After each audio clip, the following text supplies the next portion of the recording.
Steve, hi, Jim Delapine here. I want to give you some feedback on your computer critter, Chris.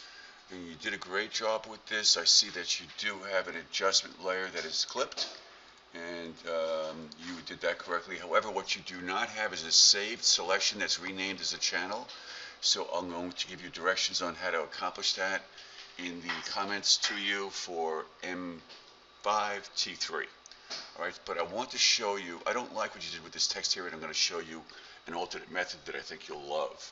All right, so first of all, let's go up here and note that if you have the Move tool active and the Auto Select checked here, that means wherever you click on any pixel in the document, it'll go right to that layer, so that makes life a lot easier for you. So let's go to here, and I'm going to hide the image that you put inside the Computer Critter Chris, and then I'm going to select the Computer Critter Chris layer. All right, that's text, so we're going to hit Control T or Command T if you're on the Mac, and I'm going to scale that up, and I'm going to scale that up to the width here. All right, and then note that as I was scaling, I held down the Shift key, so let me undo that. Okay, so I'm going to click, start dragging, hold down the Shift key to constrain it, and then I'm going to continue to drag to the lower right, and then once I get to the size I'd like, which is about here, I want to go to the width of this. I'm looking at computer, and then hit enter to apply that transformation. Okay, let go of the mouse first before the shift key, otherwise it will jump out of constrainment. Okay, so now what we're going to do is we're going to rasterize this text. So that means you right click on the layer, not the name, but on the layer, and select rasterize type. So now it's no longer an editable font, it is art.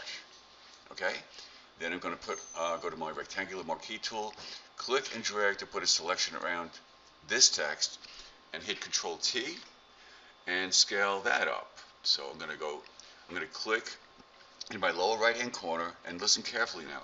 I'm going to click, start dragging out, hold down the Shift key to constrain it, and the Alt key to scale out from the center. You know what? Forget about the Shift key. Just hold down the Alt key so that you can pull out to match the width. All right, and you can go up or down, but I don't want it to be too close to a computer, so I would say something like that. What I'm really looking at is the width. All right, so my Option or Alt key is held down still, and now I'll let go of the cursor and then the Alt or Shift key. Okay, then hit Enter to apply the transformation, and now we're going to work with Chris. So I'm going to put a selection around Chris, and then with my Move tool, I'll simply move that down here. And now here's, just make note of what I'm going to do now. I want to put Chris on its own layer, but remove it from this layer. Okay? So I'm going to my rectangular marquee tool again, surrounding this, and then hit Control or Command Shift J. Okay, so what that did is removed it from that Computer Critter Chris layer and place it on its own layer on a layer above. Okay? All right, so now I'm going to Control click to select both of the text layers here, right? And I'm going to drag this down to the bottom. I'm clicking and dragging, and I'm changing the stacking order, and I'll drag this all the way down, and just make sure you don't drag it in between this clipped adjustment layer, otherwise it will affect that. So I'm dragging it all the way down. I can kind of touch the bottom here a little gently, and it should scroll. And it's a little tricky, but I basically, here it is. Okay, so I'm placing it right here, okay, above this adjustment layer. All right, so now here's what we're going to do. Okay, I'm going to click away. I'm going to Control or Command click on the thumbnail for this Computer Critter Chris layer. That puts a selection around all of the opaque pixels on that layer. I'll hide that layer. Then I'm going to select the layer 3, which is the background circuit board layer. Okay, this is going to get a little funky because you have an adjustment layer involved. All right, so now what I'll do is hit Control J. So that copies it to the layer above. All right, but it interferes with the adjustment layer. So I'm going to now click and drag this above the adjustment layer, and you have what looks like that, which is fine. Okay. So what this did was it copied seamlessly what was within that selection from the background. So if I hide the background, you get that. Okay. You actually don't even need this gradation. Oh, actually you do. What did you do here? Oh, you have the opacity at 67%.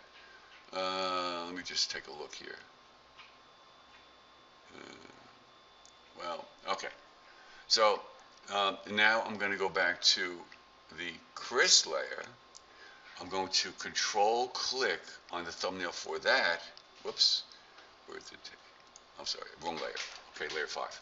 All right. Now I will hide that layer. Actually, I'm going to do something different. Okay. I'm going to hit Control T. I'm going to make this larger. Click, scale up, and then hold down the Shift and Alt. And I did the wrong thing. I apologize. I need to have the Chris layer active, this layer. Okay? Okay, so Control T, click and drag up and out, holding down the Shift key and the Alt key. Actually, it's more important that the the Alt key be held down. All right, I would say something like that. Okay, you can stretch it, it's okay. All right, I want to kind of be in from the edges a little bit, and I'll show you why. Okay, I'm going to hit Enter.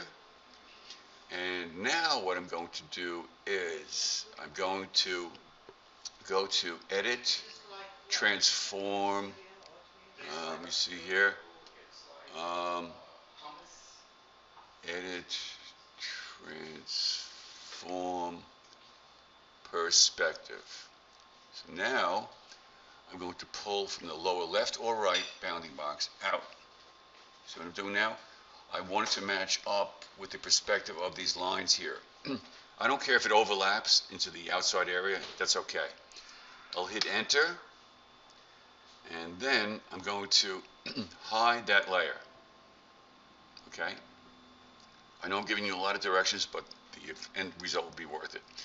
Then now I'm going to select the background layer, and now I'll do the same thing. I'm going to hit Control J. So that copied what was in the selection to the layer above. All right? Now I'll drag that layer up above the adjustment layer. All right? And then, so this is what we have. If I remove that, we have that. Okay? So just remember that if you have a selection active and you hit Control J, it's going to copy what's in that selection on that layer to the layer above. Okay? So we have that. So now we have this layer here and this layer here. Let's simplify by merging these together by hitting Control E.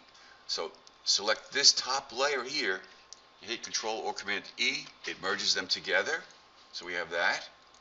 Now you're going to apply a layer style by double clicking here, and you get the bevel and emboss option here. I would select this, and then I would say outer bevel or inner bevel. This is not working as effectively only because of this adjustment layer. Let me cancel this for a second and get rid of that. Yeah, the adjustment layer on that background kind of threw things off a bit. But let's continue on. So let me just show this, okay? So for this layer here, you're going to apply a layer style, bevel and emboss. You can't see it, but there's a shadow area here that you can control by doing this. See this dial here? You'll see the difference. This works a lot better in other situations, but let's take this a step further, and now we'll select, let's see, color overlay. All right, select color overlay name, and for some reason it's coming in as being gray. We're going to change that color. So just click on this gray box here, and you can select any color you'd like, and it'll adjust it over here. And so let's choose something like, you want it to stand out. So I would say something like this, one of these computer green options, okay? hit OK, and then um, hit OK. Let's see the opacity here. You may want to decrease that. You want to be able to see through, so you can see these circuit boards, these circuits, and then hit OK. All right, something like that. All right, so I think that would really, that's a lot more effective than the way you had it before. It was like you were stuffing the text into the corner. This makes it a lot more interesting, and I hope that helped. So let's see what you can accomplish for M5T3, and make sure that you save your selection and save it as a renamed channel. Okay, again, I'm going to put the steps in there, and we'll take it from there. All right, great job on your layer masks. Okay, take care. Bye.